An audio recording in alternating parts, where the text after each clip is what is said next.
we're talking about some very, very big numbers, and just switching the dial up a few percent actually equates to billions. So the background is something like 1 trillion of profits are shifted by multinationals to tax havens every year. And that alone, the shifting of profits by multinational, cost the UK something like 12.5 billion in lost corporation tax revenue.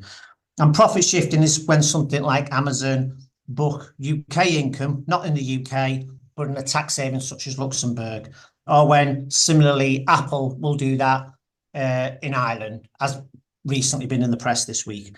But I should add, it's not just big multinationals who engage in tax avoidance. Small business tax dodging is likely to be of a similar scale, albeit the techniques are somewhat different.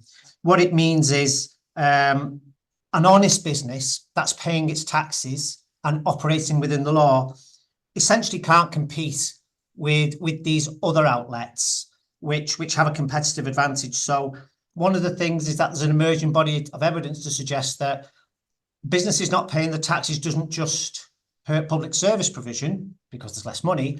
It actually is a massive downward pressure on national productivity and on the ability of business to compete fairly on a level playing field. So we see responsible tax conduct as not just about businesses paying their fair share, it's also about enabling business to compete fairly. But by and large, we're trying to celebrate the good guys, argue for pragmatic, incremental changes in the law, and inch by inch, I would suggest that we're actually winning. So since 10 years ago, when we were established, 10 years ago, corporation tax payments in the UK were about 41 billion. They're now worth in excess of 100 billion in terms of a contribution. And that's a combination of an increase in the headline rate of corporation tax, but also some, not all by any means, but some of the tax loopholes that were available for businesses to dodge tax have been closed. There's still much more to be done. So, for example, the UK sits at the centre of what some people call a spider's web of overseas territories and crown dependencies, people like the British Virgin Islands, the Caymans, Jersey. And in some ways, much of the illicit behaviour has been simply shifted to these overseas territories and crown dependencies, such that possibly a quarter of all the world's corporate tax dodging is centred around the UK and these crown dependencies and overseas territories. So there's a real truth to the fact that if we fix this in the UK, it doesn't just benefit the UK, but it, for example, it really benefits communities in Africa and Latin America, for example. And that's why Oxfam are very keen to be involved with us for that particular issue.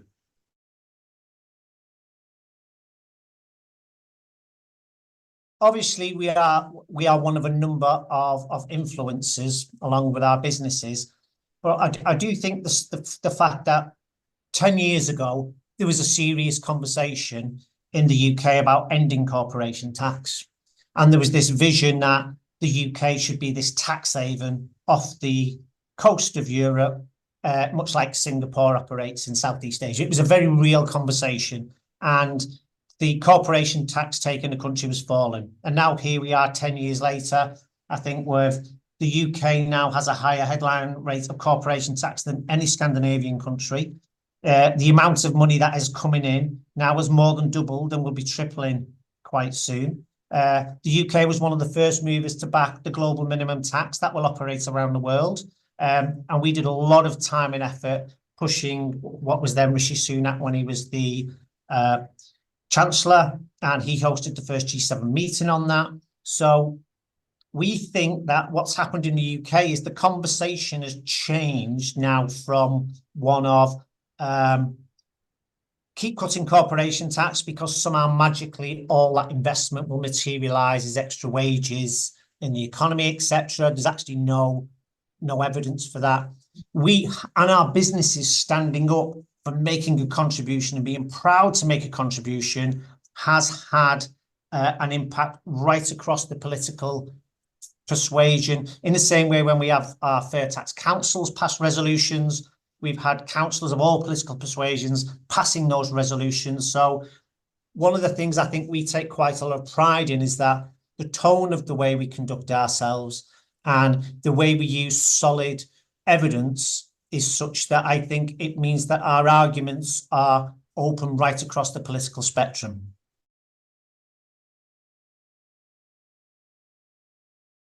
So one of the things that we've been very active campaigning against is this idea of free ports in the UK, and this idea of investment zones where businesses are invited to establish themselves and regulation is just burned, paying tax is just burned on this zealous belief that a free-for-all will somehow benefit everybody. Well, we've provided the evidence against that. We've worked with many councils to be against that. So, for example, Greater Manchester Combined Authority basically said to the government, if you're going to give us money to encourage investment, we're going to spend it on universities, roads, rail. We're not going to spend it on corporate tax breaks. And that's something we passionately agree with. And we help build the evidence base for that as well. So we've been working with everyone from Westminster to Manchester, Edinburgh, 60 councils across the country to look at how we join up good businesses, social value, procurement, and a thriving commercial sector that pushes out the illicit finance providers.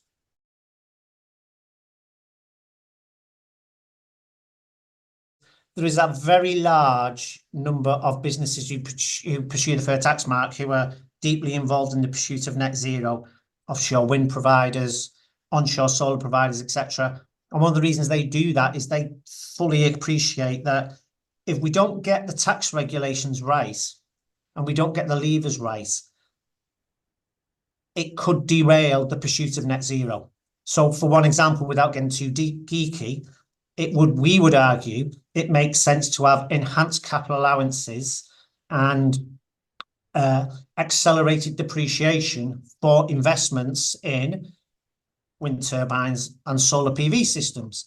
And what that does is it slightly alters the investment criteria to make those type investments more likely and further investments in fossil fuels less likely. Now, it's geeky and it's nerdy, and we talk to politicians and they go, really, is it that big a deal? And then what we can do is bring out businesses who say, actually, it is. And we will look at financing that offshore wind scheme in that country, but not that country, because of the way they've got the tax regulation set up. That's something we take a lot of pride in terms of trying to be the bridge between the pursuit of net zero and tax justice.